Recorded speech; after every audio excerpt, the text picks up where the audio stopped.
नमस्कार, स्वागत है आपका। एनडीटीवी देख रहे हैं आप। मैं हूं आपके साथ ऋतु सिंह। बुलेटिन की शुरुआत करेंगे बड़ी खबर के साथ। जब कफ सिरप मामले पर स्वास्थ्य मंत्री ने बयान दिया, उन्होंने कहा कि 3 दवाओं के सैंपल आए हैं और तीनों सैंपल में कुछ भी संदिग्ध नहीं है। कई और सैंपल की जांच रिपोर्ट आना अभी बाकी है। तो ये बड़ी खबर आप तक पहुंचा रहे हैं। कफ सिरप का ये पूरा मामला जो कि चर्चा का विषय बना हुआ है, और इस पूरे मामले पर अब स्वास्थ्य मंत्री का बयान आया। उन्होंने कहा कि 3 दवाओं के सैंपल आए हैं और उन्होंने कहा कि इस सैंपल में कुछ भी संदिग्ध नहीं है। कई और सैंपल की जांच रिपोर्ट आना बाकी है। तो बता दें कि कफ सिरप पीने से कई बच्चों की जान चली गई, इसके सैंपल भी लिए गए थे जिसकी रिपोर्ट आई है। लेकिन फिलहाल जिन दवाओं के सैंपल लिए गए थे उसको लेकर यहाँ पर स्वास्थ्य मंत्री का बयान आया है और उन्होंने कहा कि इसमें कुछ भी संदिग्ध नहीं है। अब बड़ा सवाल यह है कि अगर संदिग्ध नहीं है, कोई खामी नहीं है, तो फिर आखिर बच्चों की मौत कैसे हो गई। हालांकि उनकी तरफ से कहा गया कि कई और सैंपल की जांच रिपोर्ट आना बाकी है। कई और सैंपल भी लिए गए हैं जिनकी जांच अभी की जा रही है। रिपोर्ट जब आएगी उसके बाद इसमें और भी जानकारी सामने निकल कर आएगी। 3 दवाइयों की रिपोर्ट आई थी जिसमें ये पाया गया कि इन दवाइयों के कारण मौत का कारण नहीं है। लेकिन अभी बाकी लगभग 9 या 10 दवाइयाँ ऐसी हैं जिसकी रिपोर्ट आना बाकी है, जो शाम तक आएगी। तो उन दवाइयों की रिपोर्ट जब आ जाएगी तभी कुछ कहना संभव होगा। 2 दिन पहले जो बात हुई थी वो 3 दवाइयों के बारे में बात हुई कि जिसके सैंपल की रिपोर्ट आ चुके थे और ये कंफर्म हो गया था कि इन दवाइयों के कारण मौत नहीं हो सकती है। क्लीन चिट वाली जो बात आई 2 दिन पहले, क्लीन चिट दी जाती है सिरप के लिए, वो किस आधार पे दी? नहीं, शुरू में ये उम्मीद की गई थी कि ये कफ सिरप के कारण ये नहीं हुआ है। तो जैसा मैंने आपसे बताया कि 3 दवाइयों की रिपोर्ट आई थी जिसमें ये पाया गया कि इन दवाइयों के कारण मौत का कारण नहीं है। लेकिन अभी बाकी लगभग 9 या 10 दवाइयाँ ऐसी हैं जिसकी रिपोर्ट आना बाकी है, जो शाम तक आएगी। तो उन दवाइयों की रिपोर्ट जब आ जाएगी तभी कुछ कहना संभव होगा। 2 दिन पहले जो बात हुई थी वो 3 दवाइयों के बारे में बात हुई कि जिसके सैंपल की रिपोर्ट आ चुके थे और ये कंफर्म हो गया था कि इन दवाइयों के कारण मौत नहीं हो सकती है। छिंदवाड़ा के जिस परासिया ब्लॉक में सबसे ज्यादा बच्चों की मौत हुई, वहां के स्थानीय विधायक सोहन वाल्मीकि ने इस पूरे मामले पर क्या कुछ कहा है, ये भी आपको सुनवाते हैं। जो बच्चे अभी एडमिट हैं, नागपुर में 6 बच्चे एडमिट हैं, इनको एयर एम्बुलेंस से एम्स दिल्ली नहीं भेजा गया। मैंने पत्र में इस बात का उल्लेख किया और जिन बच्चों की मृत्यु हुई है उनके परिजनों को 10 लाख रुपए देने की भी बात कही मौजूद की, मगर राज्य सरकार, मुख्यमंत्री कोई बात नहीं कर रहा, ना कोई इसमें संज्ञान ले रहा। और लगातार निरंतर मौतें होती जा रही बच्चों की। और आज भी जिस तरीके से 6 बच्चे हैं जो नागपुर में वेंटिलेटर पर हैं, भगवान क्या स्थिति बनेगी कुछ कह नहीं सकते। और दुर्भाग्य का विषय है कि राज्य सरकार इसमें कोई कार्रवाई नहीं करी। राज्य सरकार की लापरवाही के कारण ये स्थिति और बढ़ते जा रही है। और ज्यादा जानकारी के साथ हमारे सहयोगी शास्त्र शर्मा हमारे साथ जुड़ गए। सीधा हम करेंगे। शास्त्र, सबसे पहले आपसे जानना चाहेंगे कि क्या कुछ ताजा अपडेट है आपके पास इस पूरे मामले पर?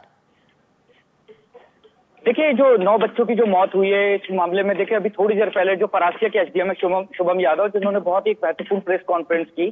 देखिए, उन्होंने सबसे पहले तो जो संख्या जो है वो बताई कि उन्होंने अभी बताया कि फिलहाल 9 बच्चों की जो मौत हो चुकी है, वहीं 8 बच्चे जो हैं अभी नागपुर में भर्ती हैं, जिनमें से 2 से 3 बच्चे जो हैं अंडर ट्रीटमेंट है, जिनकी हालत थोड़ी सी गंभीर बताई जा रही है। वहीं कहीं ना कहीं देखिए 2 से 3 बच्चों की हालत में सुधार है, वहीं 2 से 3 बच्चे जो है वो डॉक्टर के ऑब्जर्वेशन में है। वहीं देखिए जो शुभम यादव है उनका कहना है कि जो कफ सिरप है जिसकी बात की जा रही है, जो नागपुर के डॉक्टर हैं उनकी बायोप्सी जो रिपोर्ट है, उन्होंने इस घटना को देखिए गांबिया में 2022 में जो मौत हुई है काफी बच्चों की, देखिए जो गांबिया में जो बच्चों के जो सिम्टम्स थे, डायरिया, उल्टी, वॉमिटिंग और काफी इस टाइप के जो सिम्टम्स थे, जो परासिया में जो बच्चे बीमार हुए हैं उन सिम्टम्स से काफी मिलते जुलते हैं। तो शुभम यादव का ये जो कहना था कि कहीं ना कहीं जो बायोप्सी की रिपोर्ट जो नागपुर के डॉक्टर द्वारा छिंदवाड़ा जिला प्रशासन के साथ जो शेयर की गई है, वह कहीं ना कहीं डायएथिलीन ग्लाइकॉल की जो पुष्टि जिसके कारण किडनी जो है डैमेज हुई, जिसके कारण बच्चों का क्रिएटिनिन लेवल जो है बढ़ा, अर्थात किडनी फेलियर हुई, तो कहीं ना कहीं ये दोनों घटनाएं मिलती हैं। तो फिलहाल जो शुभम यादव की बात से जो निकल के आ रहा है कि जो बच्चों की जो किडनी फेलियर हुई उसका कारण कहीं ना कहीं डायएथिलीन ग्लाइकॉल की जो डायएथिलीन ग्लाइकॉल की मात्रा है। हालांकि उन्होंने कहा है कि अभी हमारे पास जो रिपोर्ट है वो हमारे टेबल पे अभी तक रिपोर्ट नहीं आई है। डायएथिलीन ग्लाइकॉल की मात्रा क्या दवाई में ज्यादा थी या डायएथिलीन ग्लाइकॉल या दवाई में नहीं मिलाना चाहिए, फिलहाल उन्होंने ये इस चीजों को क्लियर नहीं किया। लेकिन उन्होंने कहीं ना कहीं ये स्पष्ट बताया कि डायएथिलीन ग्लाइकॉल के कारण ही किडनी का कहीं ना कहीं फेलियर हुआ है, क्योंकि इस घटना का उन्होंने जिक्र गांबिया में जो 2022 में कुछ बच्चों की जो मौत हुई थी कि अफ्रीकन एक कंट्री है गाम्बिया, वहां पे उसके रिपोर्ट्स और छिंदवाड़ा के जो बच्चों की रिपोर्ट्स है काफी हद तक जो है मिलाई गई, और इन दोनों जो बच्चों की जो बीमारियों के सिम्टम्स थे वह काफी मिलते जुलते हैं, दोनों घटनाएं को काफी हद तक समानता है। कहीं ना कहीं देखिए उन्होंने कहा जाए कि प्रतिदिन जो है 120 बच्चों की जो है स्क्रीनिंग यहाँ पे की जा रही है। जो भी बच्चे जो वायरल फीवर से जो ग्रसित है उन्हें कहीं ना कहीं डॉक्टरों को एडवाइजरी दी गई है, ग्रसित है उन्हें कहीं ना कहीं डॉक्टरों को एडवाइजरी दी गई है किसी भी स्तर का इलाज ना किया जाए, उन्हें छिंदवाड़ा जिला अस्पताल या परासिया जिला अस्पताल रेफर किया जाए, उनका इलाज कोई भी प्राइवेट फिजिशियन यहाँ पे नहीं करेगा। तो फिलहाल ऋतु मैं आपको बता दूं कि जो डायएथेनॉल ग्लाइकोल है उसको संदेह की नजर से फिलहाल एसडीएम के अनुसार यहाँ पे देखा जा रहा है। शाश्वत, इन बच्चों की उम्र की अगर बात की जाए तो कितनी उम्र के बीच के ये बच्चे जिन्होंने कफ सिरप ली थी और इनकी मौत हुई है? देखिए ऋतु मैं आपको बताऊं कि जितने भी बच्चे हैं सब 1 वर्ष से लेकर 5 वर्ष तक के बच्चे हैं, सभी छोटे बच्चे हैं, किसी भी बच्चे की उम्र 5 वर्ष से ज्यादा नहीं है। हाल फिलहाल में जो 2 दिन पहले जो एक बच्ची की डेथ हुई उसकी उम्र 1 साल 2 महीने थी। देखिए सभी बच्चों में जो सिम्टम्स थे समान थे, जिन्हें वायरल फीवर आया और इनको बुखार काफी तेज था। जब हालत नहीं बिगड़ी तो कहीं ना कहीं देखा जाए तो इन्हें नागपुर यहाँ पे रेफर किया गया।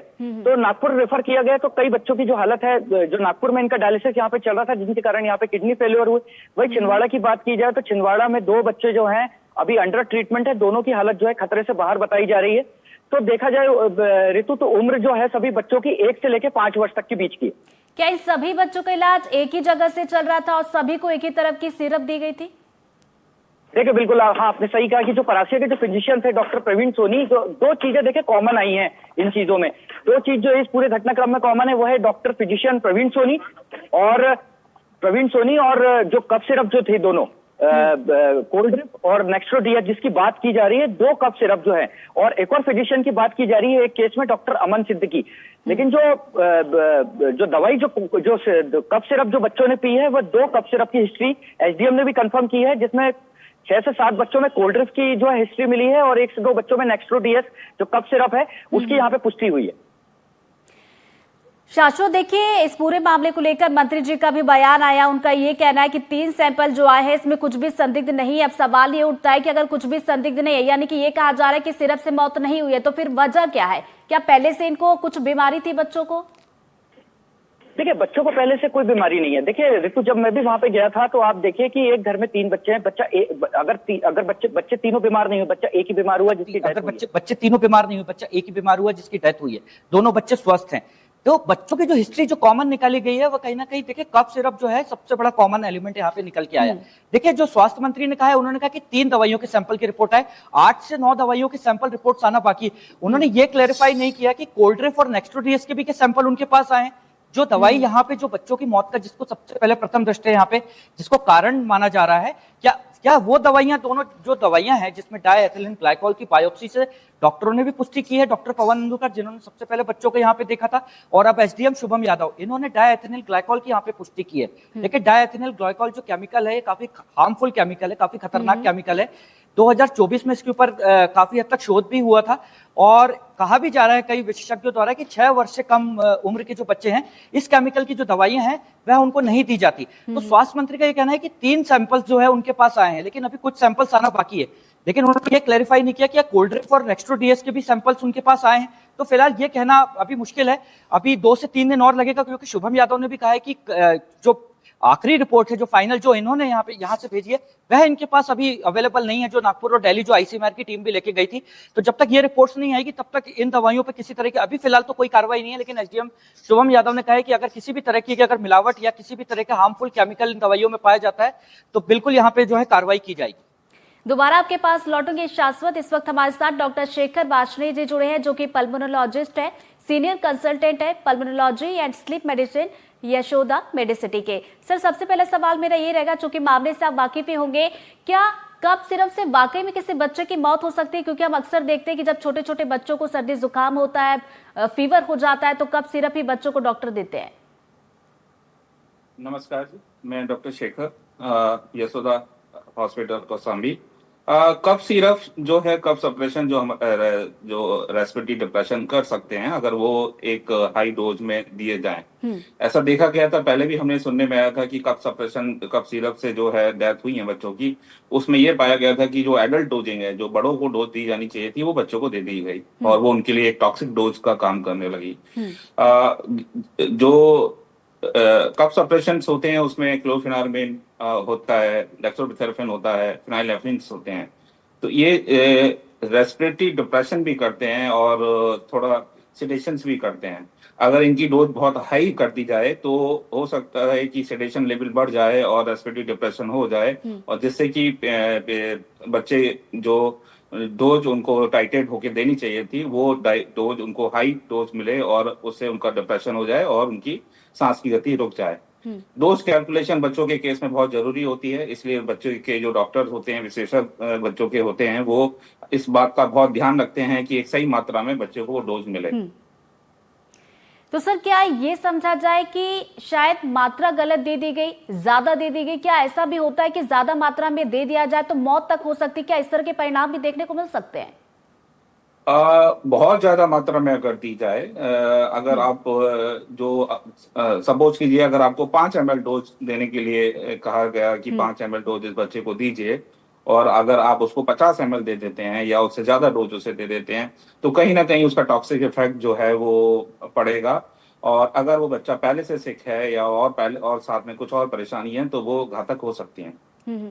सर क्या उम्र का भी कोई फर्क पड़ता है? जैसे कि ये जो पूरा मामला सामने निकल कर आया है, जैसा कि मेरे सहयोगी शाश्वत हमें बता रहे थे कि जिन बच्चों की मौत हुई है, जिनकी स्थिति गंभीर है, उनकी उम्र जो है 1 से 5 साल के बीच है। क्या इसका जो खतरा है वो उम्र पर भी निर्भर करता है? उम्र के साथ साथ जो बच्चों का वजन होता है उसके अनुसार जो है वो डोज कैलकुलेट होती है। अगर आप एडल्ट को, जो बड़ों को दी जाने वाली डोज 1 साल के बच्चों को देंगे तो वो उसके लिए बहुत हैवी टॉक्सिक डोज होगी और वो उस पर दुष्परिणाम दिखाएगी। सर मान लिया जाए कि 1 से 5 साल का कोई बच्चा है, सर्दी जुकाम या बुखार अगर उसे है, कफ सिरप उसे दी गई है, तो हमें पता कैसे चलेगा कि अब ये नुकसान कर रही है? जैसा कि आपने बताया कि एक तो मात्रा अगर ज्यादा दे दी जाए तो तबीयत गड़बड़ा सकती है, और जैसा कि गंभीर परिणाम हम देख रहे हैं, इस तरह के परिणाम हो सकते हैं। अगर ज्यादा मात्रा में ये दवाइयां दी जाएंगी तो वो स्लीपी, वो ज्यादा नींद के प्रभाव में चला जाएगा, वो सोने लगेगा और उसकी सांस की जो गति है, जो पहले बहुत तेज थी जुकाम और सांस के फूलने से, वो धीरे धीरे कम हो सकती है। तो अगर, और इसके अलावा ऑक्सीजन का लेवल, अगर सांस में इसमें ये दिक्कत होती है तो ऑक्सीजन का लेवल उसका निरंतर गिरता जाएगा। तो यहाँ पर ये हाई अलर्ट सिचुएशन है कि ये दिक्कत उसकी बढ़ती जा रही है।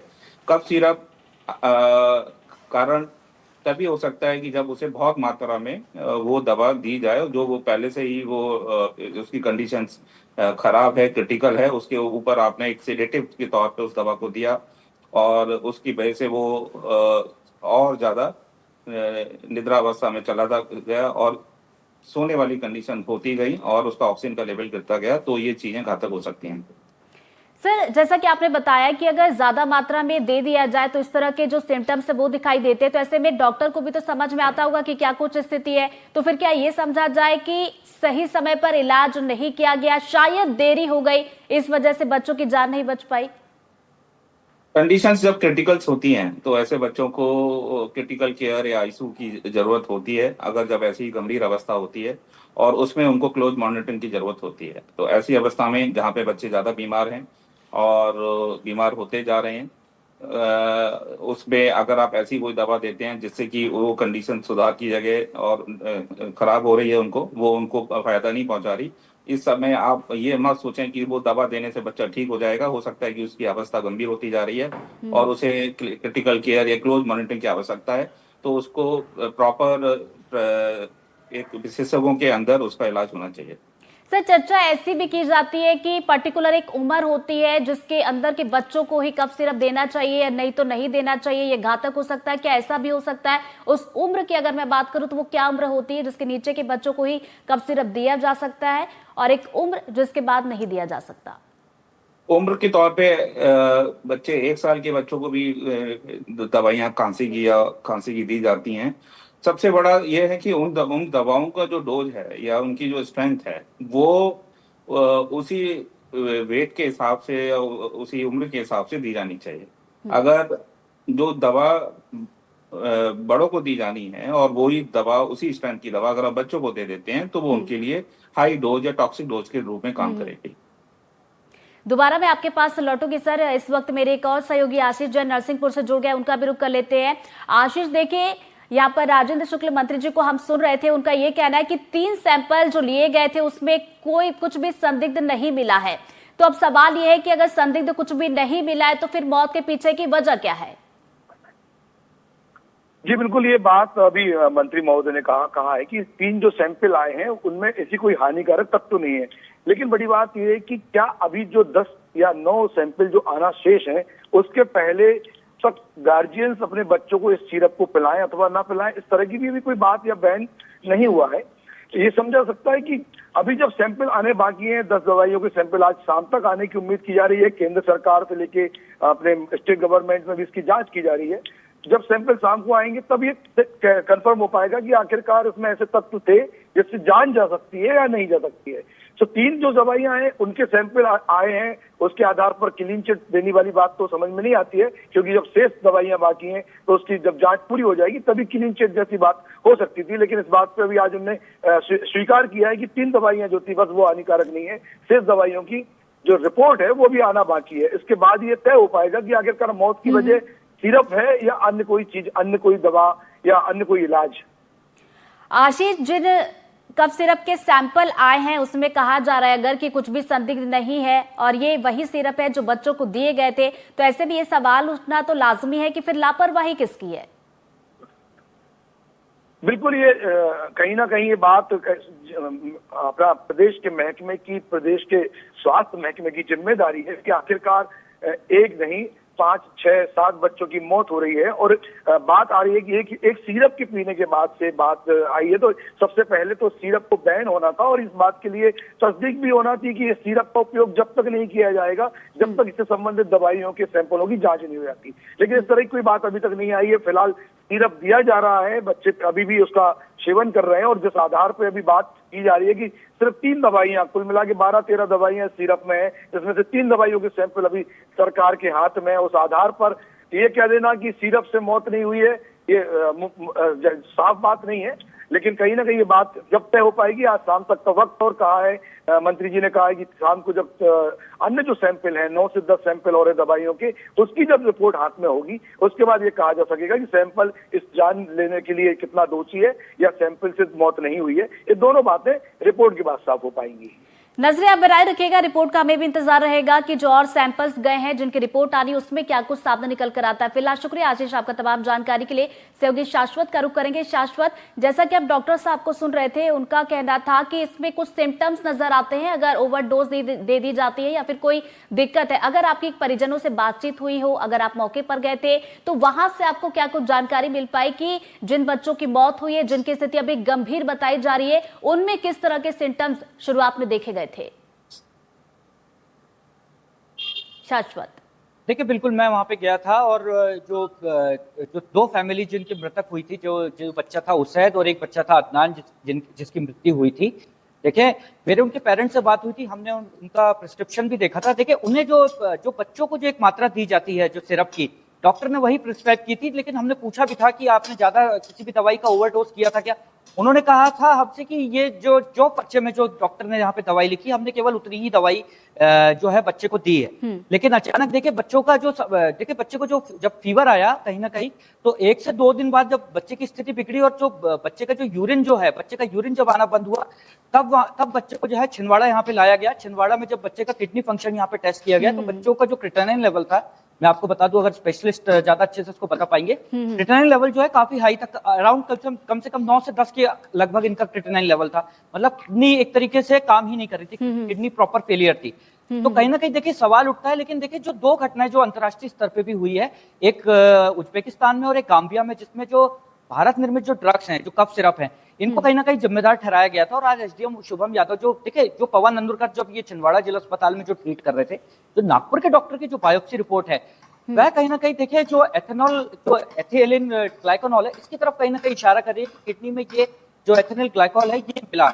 अब एथिलीन ग्लाइकोल जो है काफी सिरप्स में मिला जाता है। अब ये कंटेंट, ये बैच एक गलत आ गया है या एथिलीन ग्लाइकोल की मात्रा ज्यादा है, ये फिलहाल तो जब तक पूरी जांच नहीं आ जाती। देखिए जो स्वास्थ्य मंत्री ने कहा कि 3 सैंपल्स आए, बट 3 सैंपल्स किस दवाई के आए ये उन्होंने नहीं बताया। तो कहीं ना कहीं देखिए अभी इंतजार करना होगा, जब तक पूरी जांच नहीं हो जाती, पूरे दवाइयों के सैंपल नहीं आ जाते, तब तक कुछ भी कहना जल्दबाजी होगा। लेकिन फिलहाल प्रथम दृष्टया जो पवन नंदुरकर जो कि शिशु रोग विशेषज्ञ है, उन्होंने बायोप्सी की तरफ इशारा किया। वहीं यहाँ शुभम यादव जो एसडीएम है परासिया, जिस क्षेत्र में जो घटना हुई है, उन्होंने भी कहीं ना कहीं देखे इसको गांबिया की घटना से जोड़ा है, क्योंकि सिम्टम्स दोनों को वेरीफाई किया गया है, दोनों को मैच किया गया है। दोनों क्षेत्र के जो बच्चे थे, गांबिया के भी जो बच्चे थे और परासिया के, दोनों के सिम्टम्स जो है यहाँ पे सेम पाए गए। और सेम जो दोनों का जब बायोप्सी वहां पे भी जब गांबिया में बच्चों की, तो एथिलीन ग्लाइकोल की भी उनकी किडनी में जो है पुष्टि हुई थी। और छिंदवाड़ा के बच्चों में भी जो है इस जो केमिकल है, चाचा तो जो दवाइयां बच्चों को दी गई थी, जरा नाम आप बताएंगे एक दो सिरप जो बच्चों को दिए गए थे। इसी से जुड़ा फिर एक सवाल मेरा डॉक्टर साहब से रहेगा, शाश्वत। देखिए, जो बच्चों को जो 2 सिरप दी गई थी, इसमें एक सिरप जो थी कोल्ड्रिफ नाम था जिसका, और दूसरी जो सिरप थी नेक्स्ट्रो डीएस जो है। 2 सिरप जो है, ये 2 सिरप जो है सब जो जितने भी केसेस हुए हैं जिसमें 9 बच्चों की जो मौत हुई है, इसमें जो कॉमन फैक्टर है वही 2 सिरप का मैटर है। 2 सिरप यहाँ पे जो है शामिल दिखाई दे रही है, एक कोल्ड्रिफ है, एक नेक्स्ट्रो डीएस। चलिए दोबारा आपके पास लौटूंगी। अब इसी से जुड़ा सवाल मैं डॉक्टर साहब से लेना चाहूंगी। सर, आपने हमारे सहयोगी को सुना, सिरप का नाम वो बता रहे थे। इन 2 सिरप के बारे में और ज्यादा जानकारी आपसे जानना चाहूंगी कि ये सिरप कब से चली आ रही है, और बच्चों को जैसा कि देखिए सहयोगी हमारे बता रहे कि ये सिरप दी गई थी, तो क्या नई तो आई नहीं होगी, बहुत पहले से ये दवाई चल रही होगी, तो अचानक से ऐसा क्या हो गया? इसमें जो एलिमेंट्स होते हैं वो किस तरीके के होते हैं? देखिए, जितने भी कफ सप्रेशन, जो सूखी खांसी को दबाने के जो सिरप्स होते हैं, उसमें मेन तौर पे 3 सॉल्ट्स होते हैं, एक डेक्सोमेथार्फिन, फेनाइलएफ्रिन और क्लोरफेनारिमिन। तो मुख्यतः ये इन तीन दवाइयों से, इन तीन सॉल्ट से जो है कफ सिरप्स बनते हैं। अब इनके अंदर कुछ सॉल्वेंट या व्हीकल्स ऑफ ड्रग्स यूज होते हैं। जो व्हीकल्स ड्रग्स यूज होते हैं उसमें purified water, glycerol, propylene glycol और इथेनॉल, और सब कुछ फ्लेवरिंग एजेंट होते हैं जिसमें हम मिथेनॉल और चेरी यूज होता है। कुछ प्रिजर्वेटिव्स भी यूज होते हैं जिसमें मिथाइल पैराबीन और सोडियम बेंजोएट होता है। कफ सप्रेशन की टॉक्सिसिटी के लिए अगर इन दवाइयां जैसे डेक्सोमेथोर्फन है, क्लोरफेनार्मिन है और फेनाइलएफ्रिन है, इनकी अगर टॉक्सिसिटी होती है, इनको अगर ओवरडोज में दिया जाता है, तो मुख्यतः कुछ जो लक्षण हैं, जैसे कि ब्रेन पे असर करते हैं, या सीजर, दौरे पड़ने लगते हैं, या सांस की जो गति वो कम होने लगती है, तो इनको देखने के जो लक्षण होते हैं कि आपका होंठ नीले पड़ने लगेंगे, या दौरा आने लगेगा, बेहोशी आने लगेगी, ये सारे टॉक्सिसिटी के लक्षण होते हैं। दवाइयों के अलावा जो सॉल्वेंट होते हैं, अगर वो कंटेमिनेटेड हैं या वो ज्यादा मात्रा में उसमें यूज किया गया है, जो उनके व्हीकल और सॉल्वेंट हैं, तो वो टॉक्सिसिटी कर सकते हैं, उनका इफेक्ट मल्टी ऑर्गन्स पे पड़ सकता है। उनकी यूजुअली जब कोई दवा बनती है तो क्वालिटी कंट्रोल और ये सारे बैच और सारी जो डोजेज हैं, सॉल्वेंट्स हैं, वो एक सही मात्रा में यूज होते हैं। दवाइयों से डोज, ओवरडोज में वो तभी होगा जब आपने बच्चों को एडल्ट डोज दे दी है। सॉल्वेंट अगर उनकी क्वालिटी ठीक नहीं है या उनको ज्यादा मात्रा में उसमें यूज किया गया है, तब ये दिक्कतें मल्टी ऑर्गन की आ सकती हैं। सर, जैसा कि हमारे सहयोगी शाश्वत बता रहे थे, परिजनों से उनकी बातचीत हुई, उनका कहना है कि ज्यादा मात्रा में दवाई नहीं दी गई थी, डॉक्टर ने जितनी प्रिस्क्राइब की थी उतनी ही दवाई दी गई थी, और आप जैसा कि बता रहे हैं कि ओवरडोज अगर दी जाती है तब इस तरह के परिणाम होते हैं। तब इसमें भी सवाल खड़े होते हैं कि जब सही मात्रा में दी गई तो फिर ये परिणाम क्यों आए? अगर उनमें यूज होने वाले सॉल्वेंट वो कंटामिनेटेड हैं, या वो उनकी क्वांटिटी ठीक नहीं है, आपने जो मेन सॉल्ट्स हैं दवाइयों के, वो सही मात्रा में दिए, अगर दवाई के अंदर जो उनके सॉल्वेंट हैं या व्हीकल्स हैं जो यूज किए जाते हैं, कुछ फ्लेवर पैदा करने के लिए किए जाते हैं, कुछ प्रिजर्व करने के लिए किए जाते हैं, और कुछ उस दवाई को स्टेबलाइज करने के लिए दी जाती है कि ये दवा लंबे टाइम तक स्टेबलाइज ले, ये सॉल्ट जो है डिसइंटीग्रेट ना करे। अगर उनकी क्वालिटी में कंप्रोमाइज है, या उनका जो डोजिंग है, जो उनकी मात्रा है, वो अगर कंप्रोमाइज है या ज्यादा है, तो वो दूसरे अंगों पे अफेक्ट डाल सकते हैं। और जैसे कि ये बता रहे थे कि किडनी पे कुछ बच्चों में असर आया, तो हो सकता है कि अगर उनके जो अंदर सॉल्वेंट जो यूज किए गए हैं, तो उसका असर किडनी पे हो सकता है। इसके अलावा हमें यह भी देखना होगा कि क्या जो बीमारी थी सिर्फ खांसी की बीमारी थी, सिर्फ सर्दी जुकाम था, या कुछ ऐसी वायरल डिजीज थी जो प्रोग्रेस होके मल्टीपल ऑर्गन इन्वॉल्व कर रही थी। क्या इट्सेल्फ जो बीमारी थी वो खुद में एक प्रोग्रेसिव वे में थी, या सिक लेवल या क्रिटिकल लेवल उसका बढ़ता जा रहा था? जो सवाल आपके मन में था, इसका जवाब मैं मेरे सहयोगी से ले लेती हूँ, उसके बाद आप अपना जवाब पूरा कीजिएगा। शाश्वत, जैसा कि डॉक्टर साहब कह रहे हैं, ये जानना चाह रहे हैं कि जिन बच्चों की मौत हुई है, जिनकी स्थिति अभी गंभीर है, क्या सर्दी खांसी के अलावा क्या उन्हें कुछ भी और सिम्टम्स थे या कुछ और बीमारी उन्हें थी? देखिए ऋतु, मैं बता दूं कि जितने भी बच्चे अभी गंभीर हुए हैं उनके पेरेंट्स से भी बातचीत हुई है काफी हद तक। उन्होंने कहा है कि बच्चों को शुरू में जो सर्दी खांसी तो थी, साथ में उन्हें तेज बुखार था। एक तकरीबन जो मैंने जब जिनके पेरेंट्स से मैंने उनकी बात की थी तो उन्होंने बताया था कि सभी बच्चों में जो बुखार की जो टेम्परेचर है वो 103 104 था। तो जो वायरल जो नॉर्मल वायरल होता है, सर्दी खांसी और बुखार, केवल ये 3 जो है सिम्टम्स जो बच्चों में देखे गए थे, जिसका जो ट्रीटमेंट है वायरल का ये चल रहा था, जिसमें पैरासीटामोल्स और कोल्ड्रेफ और नेक्स्टोडीएस ये दवाइयां यहाँ पे बच्चों को जो है उनके लिए दी गई थी। लेकिन इसमें हाँ एक चीज है कि 103 और 104 बुखार बच्चों को जो था। जो सवाल डॉक्टर साहब पूछ रहे थे जवाब मैं उनसे ले लेती हूँ।